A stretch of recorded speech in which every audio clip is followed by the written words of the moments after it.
राधे राधे। जय जय श्री राधे। श्री हरिवंश राधा वल्लभ लाल की जय हो। सभी संतों हरिभक्तों की जय हो। आज के आनंद की जय हो। पूज्य गुरुदेव महाराज की जय हो। श्री हरिवंश महाप्रभु की जय हो। जय श्री राधे। बांके बिहारी लाल की जय हो। वृंदावन धाम की जय हो। बहुत बहुत स्वागत है आपका हमारे चैनल में, जहाँ पे हम बांके बिहारी की सच्चे चमत्कारों की, उनके द्वारा किए गए चमत्कारों की कथाओं का श्रवण कर रहे हैं। आइए इसी श्रृंखला में आज हम अगली कथा का श्रवण करेंगे, जिसका शीर्षक है सच्चे सखा। जय श्री राधे। जय श्री राधे। बोलो बांके बिहारी लाल की जय। जय हो। उस दिन सुबह वृंदावन परिक्रमा मार्ग में मैं एक दुकान पर बैठा चाय पी रहा था। एक वृद्धा आकर मेरे पास बेंच पर बैठ गईं। कुछ पल वह मेरे मुंह की ओर गौर से देखती रहीं, फिर बोली, महाराज जी राधे राधे। मैंने कहा, राधे श्याम मैया, राधे श्याम, और मैं उसे पहचानने की कोशिश करने लगा। इसी बीच परिक्रमा मार्ग से 4-6 व्यक्ति और भी गुजरे। उसने उनसे भी राधे राधे किया तो मैं समझ गया कि यह मेरी जान पहचान वाली नहीं है, अपरिचिता हैं, और यह राधे राधे इसने किया है, यह इसका संस्कार बन गया है। यह प्रत्येक आने जाने वाले को राधे राधे ही करती हैं। मैंने पूछा, चाय पिएंगी मैया? तो जब वो कहने लगी, चाय तो पीऊंगी, किंतु अभी नहीं। मेरे कन्हैया ने कहा था कि परिक्रमा मार्ग में चाय वाले की दुकान पर जाकर बैठ जा।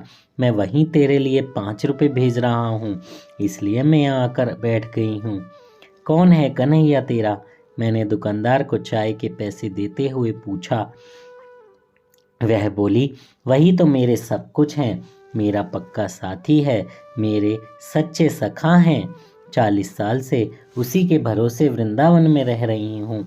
मैंने सोचा यह इसके मांगने का तरीका है, और अपनी जेब से 5 का नोट निकालकर उसे देते हुए बोला, लो मैया, तुम्हारे कन्हैया ने ही भिजवाए हैं। उसने एक बार मेरी ओर घूर कर देखा और मजबूती से बोली, नहीं, तुम झूठ बोल रहे हो। जो रुपए लेकर आने वाले हैं उनकी शक्ल तुम्हारी जैसी नहीं है, ना उसकी उम्र ही इतनी है। फिर कंठ में कोमलता लाते घोलते हुए बोली, वह तो कोई 10 से 15 साल का नवयुवक है, अभी आ रहा होगा तो मैं दिखाऊंगी। तभी सामने से एक युवक आता हुआ दिखाई दिया। वृद्धा मेरे कान पर मुंह रखकर बोली, मुझे तो लगता है यह वही हैं। मुझे कुछ कुछ ऐसा विश्वास होने लगा था कि वृद्धावस्था की वजह से इनका दिमाग भी फिर गया है, पर मैं चुपचाप तमाशा देखने लगा। थोड़ी देर में सामने से आने वाला युवक जब चाय की दुकान के बिल्कुल करीब आ गया तो दुकानदार से पूछा, 200 ग्राम दूध दे सकते हो क्या? दूध तो अभी आएगा बाबूजी, यह तो रात का था, सो 2-4 चाय बन गई, दुकानदार ने कहा। अच्छा, तो फिर एक काम करो, 10 रुपए के छुट्टे दे दो। दुकानदार ने 10 रुपए लेकर 5-5 के 2 नोट उसे पकड़ा दिए। उसने एक नोट अपनी जेब में रखा और दूसरा वृद्धा के हाथ में पकड़ाकर तेज तेज कदमों से वापस हो गया। मैं अभी शंकाओं के जाल में उलझा ही था कि वृद्धा ने खुशी से कहा, देख लो महाराज, मैंने कहा था ना, यही है वह, और मेरी पहचान सच निकली। मैंने उसे उठकर जाने को तैयार होते देखा तो पूछा, यहाँ वृंदावन में कहाँ रहती हो मैया? वह बोली, मैं तो पिछले 40 साल से बिहारी जी के पास ही रह रही हूँ। और करती क्या है? मैंने पूछा तो उन्होंने कहा, अरे बाबा, उसी की सेवा टहल में लगी रहती हूँ, जो कहता है सो कर देती हूँ, मेरे पास काम ही क्या है? तो बोले, वह कौन? अरे वही बांके लला, मेरा कन्हैया, मेरा माखन चोर, मेरा गिरधारी, मेरा बनवारी, मेरा गोपाल, मेरा नंदलाल, मेरा सच्चा सखा। और इसी तरह बिहारी लला की ललित नामावली का जाप करती हुई वह कांस करील के झुरमुटों के बीच बनी हुई पगडंडी से होकर यमुना किनारे की ओर जल्दी जल्दी बढ़ गई। मुझे उसके इस अजीब व्यवहार पर बड़ा आश्चर्य हुआ और उसके बारे में मेरा कौतूहल चरम पर पहुंच गया। मैंने चाय वाले से जानना चाहा, उस वृद्धा के बारे में कुछ बताएं। वह बोले, महाराज, हमने तो इन्हें आज ही देखा है, पता नहीं कौन है। वृद्धा के बारे में मेरी जिज्ञासा इतनी बढ़ गई कि मैं अपने आप को रोक नहीं सका। जिस मार्ग से वह गई थी उसी पर चल पड़ा। कुछ दूर चलने के बाद ही कांस करीलों की सघनता विरल हो गई और मेरे सामने यमुना की निर्मल बालुका से ढका हुआ विस्तृत पुलिन फैला हुआ था। वहां मैं दूर दूर तक देख सकता था, किंतु वह वृद्धा मुझे कहीं नजर नहीं आई। मैं निराश होकर लौटने लगा तो मैंने देखा कि वहीं झुरमुट में से निकलकर पगडंडी पर ऐसे खड़ी है जैसे मेरी ही प्रतीक्षा कर रही हो। मुझे दूर से ही पुकार कर कहने लगी, अरे, मैं तो यहाँ गई थी इस मल्लाह की झोंपड़ी में, और आप मुझे ढूंढते हुए उधर निकल गए। जल्दी आओ, बिहारी लाला ने तुम्हारे लिए ये आज्ञा दी है कि तुम इस पर्चे पर लिखी दवा शहर के किसी दवा विक्रेता से जल्दी ले आओ। देखो, इस पास वाली कुटिया में आ जाना, इसमें एक विधवा रह रही है, उसका बच्चा बीमार है। अब कन्हैया ने दवा भी लिख दी है इस पर्ची पर और पैसे भी भिजवा दिए हैं, जरा जल्दी करना। इतना कहकर उसने 5 का नोट और पर्ची मेरे हाथ में थमा दी और वापस झोंपड़ी में घुसती हुई बोली, देख बिटिया, वो बाकी लाला यहीं आ गया। मैंने उसे पैसे और कागज दे दिए हैं, अब जल्दी ही दवा आ जाएगी, तेरा बच्चा ठीक हो जाएगा। मैं यंत्र चालित सा उनके आदेश का पालन करता हुआ चल दिया और आनन फानन में दवा लेकर उस विधवा की झोंपड़ी पर उपस्थित हो गया। वृद्धा ने अपने हाथ से बच्चे को दवा पिलाई, उसके सिर पर हाथ फेरा और उसकी माँ से, जो अभी भी पास पड़ी आंसू बहा रही थी, बोली, अरे बेटी, रो मत, बच्चे का कष्ट कट गया, शाम तक यह ठीक हो जाएगा। फिर कुछ देर रुककर उसे समझाती हुई बोली, देख बिटिया, कर्म का फल तो सबको भोगना पड़ता है, किंतु श्री बिहारी जी की कृपा जिन पर होती है वे उस फल को ऐसे भोग लेते हैं जैसे कोई सपना देखा हो। और हाँ, कभी कभार समय निकाल कर तू बिहारी जी के दर्शन जरूर कर रही हो। देख बिटिया, जन्म से पहले ही वो तेरे अपने थे, आज भी वे केवल वही अपने हैं, और जब आंखें मूंद जाएंगी तब भी वही अपने ही रहेंगे। संसार तो माया जाल है, यहाँ कोई किसी का नहीं है, केवल कन्हैया ही सबका सब कुछ है। जय हो, जय श्री राधे। ये लास्ट की 3 लाइन बहुत ही प्यारी थी। जन्म से पहले भी कन्हैया हमारे थे, इस जन्म में भी कन्हैया हमारे हैं, और इसके बाद भी कन्हैया हमारे ही रहेंगे। और सिर्फ कन्हैया, बाकी सारे रिश्ते तो इस जन्म से बस इसी जन्म तक के ही हैं, लेकिन आगे पीछे के रिश्ते सिर्फ कन्हैया के साथ हैं। इस बात को समझना बहुत ज़रूरी है, तभी हम अपनी भक्ति में आगे बढ़ पाएंगे। इतना कहकर वृद्धा परिक्रमा मार्ग की ओर वापस लौट गई। मैं भी उनके पीछे हो लिया। 100 कदम चलने के बाद वृद्धा रुक गई और बोली, महाराज, आप कहाँ मेरे पीछे पीछे आ रहे हैं? अपना काम करिए, जाइए। मैंने अत्यंत ही विनम्र होकर कहा, मैया, आज तो मेरा काम यही है कि मैं तेरे बारे में सब कुछ जान लूँ। तू कृपया करके मुझे यह बता दे कि तू ऐसी कैसे बन गई। मुझे नहीं पता महाराज, यह तो बिहारी लाला ने मुझे जैसा बना दिया मैं वैसी बन गई। उसने पास खड़े नीम के पेड़ की छाया की ओर बढ़ते हुए कहा, मैया, इतने में तो मेरी प्यास बुझने वाली है नहीं। मुझे विस्तार से बता, तेरे ऊपर यह कृपा कैसे हुई, कहाँ की रहने वाली है और श्री बिहारी जी महाराज से कैसे जुड़ी? मैंने जैसे मचलते हुए पूछा। वह मुस्कुराई और बोली, अब कन्हैया को मेरे सूखे गांवों को फिर हरा करने में आनंद आ रहा है तो मैं इसके लिए भी तैयार हूँ। आओ महाराज, इधर थोड़ी देर बैठ जाओ तो बताऊं। हम दोनों नीम के नीचे छाया में बैठ गए। मैया कुछ देर मौन रहीं, शायद सोच रही थीं कि अपनी बात कहाँ से शुरू करूं। फिर अचानक बोली, देखो महाराज, मैं भी ऐसी ही एक स्त्री थी जैसी और स्त्री होती हैं। जीवन के 40 साल गृहस्थ में काटे। परिवार में बेटा, पति, देवर, बेटी, जेठ सब थे। ठाकुर परिवार था। लंबी चौड़ी जमींदारी थी। खाने पीने की कोई कमी नहीं थी। 4 बच्चे, 3 लड़के, 1 लड़की। जिस समय मैंने घर छोड़ा उस समय लगभग छोटा वाला लड़का 10 से 12 साल के बीच का होगा। उससे बड़ी लड़की थी जिसकी शादी हो चुकी थी। लड़की से भी बड़े 2 लड़के थे, वे भी दोनों घर परिवार वाले थे। पति सहित पूरा परिवार मुझे बहुत चाहता था। मुझे याद नहीं जीवन में कभी भी किसी ने मेरा दिल दुखाया हो। विवाह के बाद 25-26 साल तो इतने सुखमय तरीके से बीते कि संग साथ की स्त्रियां मुझसे डाहा करने लगीं। किंतु 40वें पार करते करते मेरे ऊपर आपत्तियों का पहाड़ टूट पड़ा। पहले मुझे ऐसा लगा कि मेरी हाथ पैर की उंगलियों में गठियां हैं, किंतु बाद में जब पैर की एक उंगली का नाखून अपने आप पलट कर गिर गया तो डॉक्टर को दिखाया तो उसने बताया कि कोढ़ के लक्षण हैं। यदि उचित इलाज नहीं कराया तो पूरी उंगलियां ही झड़ सकती हैं।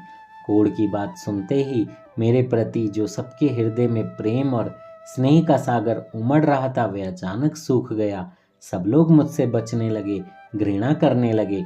बहुएं अपने बच्चे को अब मेरे आसपास आने ही नहीं देती थीं। पति कभी कभार आता तो 1-2 मिनट रुककर किसी न किसी काम का बहाना करके फिर लंबे समय के लिए घर से निकल जाता। लड़कों और बहुओं को ना जाने किसने समझा दिया था कि यदि यह कौड़िन घर में रही तो परिवार के सब लोग चपेट में आ सकते हैं। धीरे धीरे कुमंत्रणा पकती रही, जहर घुलता रहा और एक दिन बड़ा लड़का एक प्रस्ताव लेकर आया मेरे पास। बोला, माताजी, आपको बहुत बड़ी बीमारी है और बहुत खराब भी है। ऐसी हालत में आपका घर पे रहना ठीक नहीं है। आप भी यह तो नहीं चाहेंगी कि जो बीमारी आपको है वो इन दुधमुहे बच्चों को भी लग जाए। इसलिए हम सब ने फैसला किया है कि आपको किसी तीर्थ में भिजवा दिया जाए। तीर्थों में हमने देखा है कि ऐसे मरीज का एक अलग मोहल्ला सा बसा रहता है। वहीं रहकर आप भजन भी करना और भोजन भी करना। अब ठाकुर जी की इच्छा के सामने किसका बस चलता है। उन्होंने जो कुछ दर्द दिया है वह तो झेलना ही पड़ेगा। संसार का सुख आपने भोग लिया। भगवान की कृपा से पोते पोतियों वाली हो खूब भरा पूरा परिवार है। अब आपका अब कुछ नया तो होना नहीं है। अच्छा है, तीर्थ में बसकर आप अपना अगला जन्म सुधार लें। बड़ा लड़का कहे जा रहा था। छोटे लड़के और बहुएं पास खड़े थे। मैं चुपचाप सब कुछ सुन रही थी। वह अपनी बात कहकर चला गया। मैं कुछ नहीं बोली। मुझे केवल एक बात का पछतावा था कि गृहस्थ का यह बंधन जो वस्तुतः एक मृग मरीचिका के समान है, उसमें मैं परमात्मा को भुलाकर इतने लंबे समय तक फंसी कैसे रही। बेटे का यह प्रस्ताव सुनकर उस दिन मैंने कुछ नहीं खाया। रात भर सोने की कोशिश की तो नींद नहीं आ रही थी। मैं सोच सोच कर पागल होती जा रही थी। मेरे सामने घना अंधकार था और प्रकाश की हल्की सी किरण भी मुझे दिखाई नहीं दे रही थी। तभी मुझे रेवती का ध्यान आया। रेवती जाति की नाइन थी, मुझसे लगभग 10 वर्ष बड़ी थी। उसका पति और 2 जवान बेटे शहर में मजदूरी करने गए थे। वहां किसी हादसे का शिकार हो गए। दोनों बेटों की बहुएं घर में जेवर बर्तन लेकर गांव के ही लड़कों के साथ भाग गई थीं। तब से वह बेचारी दुखिया मेरे पास ही आकर पड़ गई थी। मैं उसे जो कुछ भी रूखा सूखा दे देती, खा लेती थी। घर का कोई छोटा मोटा काम भी निपटा देती थी। नौहरे में पड़ी रहकर डोर डंगरों पर निगाह रखती थी। परिवारजनों से मोह भंग हो जाने पर इस आपत्ति के समय में मुझे ऐसा लगा कि वही मेरी सहायता कर सकती है। मैं रात को ही चुपचाप अपने कमरे से निकलकर उसके पास गई और सारा किस्सा सुनाने के बाद बोली, देख बहन, मैं चाहती हूँ कि सवेरा होने पर मैं परिवार के किसी भी सदस्य का मुंह नहीं देखूं, इसलिए रात को ही मुझे कहीं ऐसी जगह ले चल जहाँ रहकर मैं अकेली ही इस दुख की घड़ियों को बिता सकूं, या फिर किसी कुएं पोखर में गिरकर प्राण त्याग सकूं। उस दुखियारी ने मेरे दुख को पहचान लिया। उसकी सहायता से मैं रात को ही गांव से निकल पड़ी और अगले दिन वृंदावन आ गई। वृंदावन से तुम्हारा परिचय पहले से ही होगा। मैंने बीच में टोक कर पूछा तो वे बोली, मैं तो जीवन भर पीहर और ससुराल के बीच घूमती रही। हाँ, लड़की की शादी करने के बाद एक बार पति के साथ गंगा नहाने के लिए हरिद्वार अवश्य गई थी। इसलिए रेवती से मैंने यही कहा कि तू मुझे वहां पहुंचा दे। मैं वहां भीख मांग कर खाऊंगी और गंगा किनारे पड़ी रहूंगी। किंतु मेरे संस्कार तो वृंदावन के थे। रेवती ने बताया कि उसका कोई दूर का रिश्तेदार साधु होने के बाद वृंदावन में कुटिया बनाकर रहता है, वहीं चलेंगे। शुरू शुरू में वहां रहने बसने की कुछ सुविधा हो जाएगी। उसकी सलाह पर हम दोनों यहाँ आ गए। रेवती मुझे वृंदावन में छोड़कर वापस चली गई। मैं उसके रिश्तेदार साधु के यहाँ रहने लगी। 1-2 दिन साधु मेरे पास रहा। बाद में मेरी परेशानी को देखकर वह किसी दूसरी जगह जाकर सोने लगा। वह मधुकरी मांगकर जीवन यापन करता था, सो प्रतिदिन अपनी मधुकरी में से थोड़ा सा भाग मुझे भी दे देता था, जो मेरे जिंदा रहने के लिए काफ़ी था।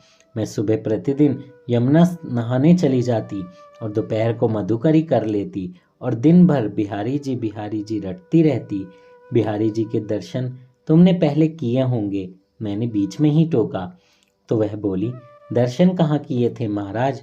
मुझ में क्या इतनी शक्ति थी कि मैं वहां पहुंच सकूं, और किसी तरह पहुंच भी जाती तो संकोच हो रहा था कि कौड़िन का मंदिर में जाना ठीक नहीं।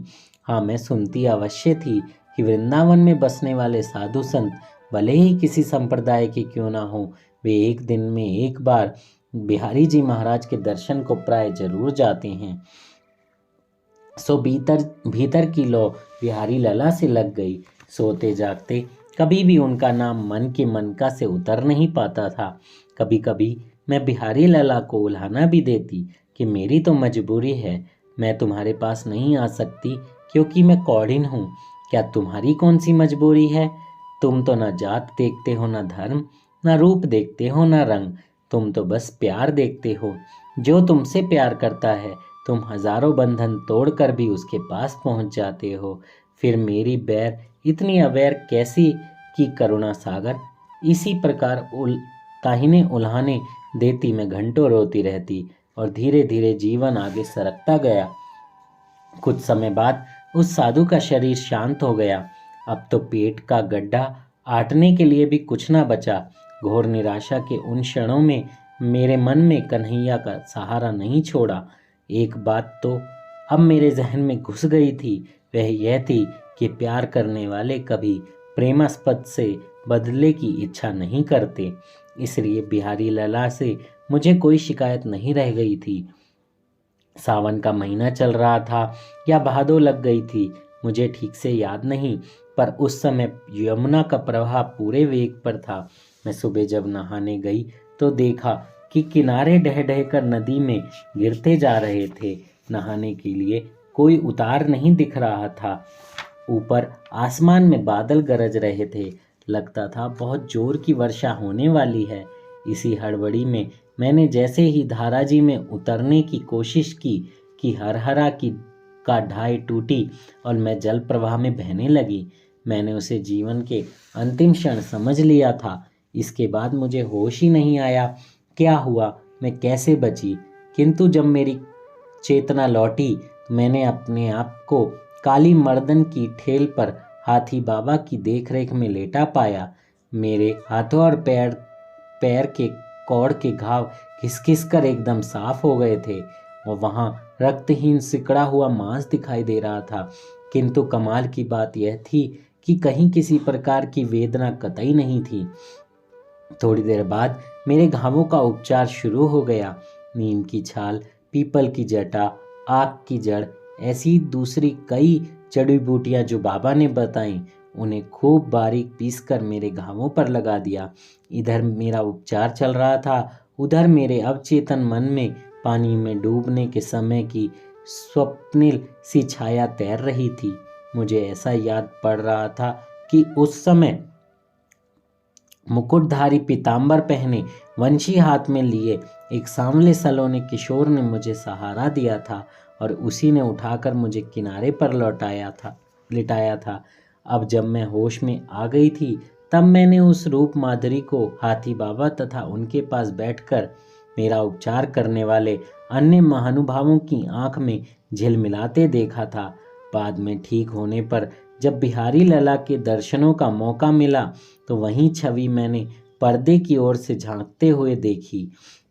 इतना कहकर वह वृद्धा पता नहीं किस भावलोक में मौन हो गई।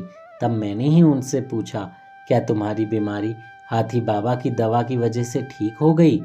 नहीं महाराज, हाथी बाबा तो बाहर के खौल मात्र थे, उनके भीतर बैठा वह नटखट ही सब खेल खेल रहा था। बाद में तो वह एक महात्मा के रूप में मेरे पास आता रहा। उसने केवल यमुना जी की मिट्टी थोप थोप कर मेरे हाथ पैर की उंगलियों को न केवल सजीव बना दिया बल्कि बिल्कुल पहले जैसी कर दिया।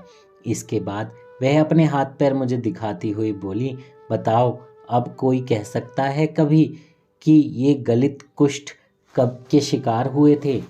अच्छा मैया, देर तो बहुत हो गई, किंतु एक बात और पूछना चाहूँगा। वह यह कि तेरे ऊपर अचानक बरसी बिहारी लला की इस अद्भुत कृपा का उल्लेख मैं किसी पत्र पत्रिका में कर सकता हूँ? वृद्धा मुस्कुराई और फिर बोली, कर सकते हो महाराज, किंतु तब जब इस अधम का शरीर शांत हो जाए। और फिर अचानक चौंकती हुई बोली, क्षमा करना महाराज, बच्चे को दूसरी खुराक देने का समय हो गया है। बिहारी जी ने उसे दवा पिलाने का काम मुझे ही सौंपा है। इतना कहकर वह बिना किसी शिष्टाचार की प्रतीक्षा किए चली गई। उस दिन के बाद कई बार मैंने उन्हें खोजने की कोशिश की, किंतु दर्शन नहीं हुए। बहुत दिनों बाद एक दिन मल्लाह की विधवा के पास भी गया। उसने बताया कि बच्चा तो दूसरे दिन ही अच्छा हो गया था। उसके बाद वह मैया फिर कभी नहीं आई। मैंने उन्हें दोबारा कहीं देखा ही नहीं। यद्यपि तब से मैं प्रतिदिन 2 काम जरूर करती आ रही हूँ, एक तो यमुना स्नान और दूसरे बिहारी जी के दर्शन, किंतु वहाँ भी मैंने उन्हें नहीं देखा है। हाँ, कभी कभी सपने में ज़रूर दिखती हैं, और जब दिखती हैं तब यही कहती हैं, सबको भुला देना किंतु बिहारी जी को मत भुलाना। बस इस संसार में वही एक ऐसे हैं जो जीव के सच्चे सखा हैं और कभी भी उसका साथ नहीं छोड़ते हैं। जय हो बाके बिहारी लाल की जय हो। जोर से बोलिए, बाके बिहारी लाल की जय हो, जय हो। बिहारी जी ही हमारे सच्चे सखा हैं, बिहारी जी के अलावा हमारा सखा कोई नहीं है। आप भी बिहारी जी को अपना सखा बनाइए, अपने दुख दर्द की बात उनसे शेयर कीजिए और बिहारी जी आपकी सारी परेशानियों को दूर कर देंगे। जय श्री राधे। श्री हरिवंश राधा वल्लभ लाल की जय हो। श्री हरिवंश महाप्रभु की जय हो। आज के आनंद की जय हो। बांके बिहारी लाल की जय हो। अगर आपको कथा अच्छी लगी हो तो जल्दी से शेयर करें, सब्सक्राइब करें और बेल आइकन ज़रूर दबाएं। जय श्री राधे। श्री हरिवंश।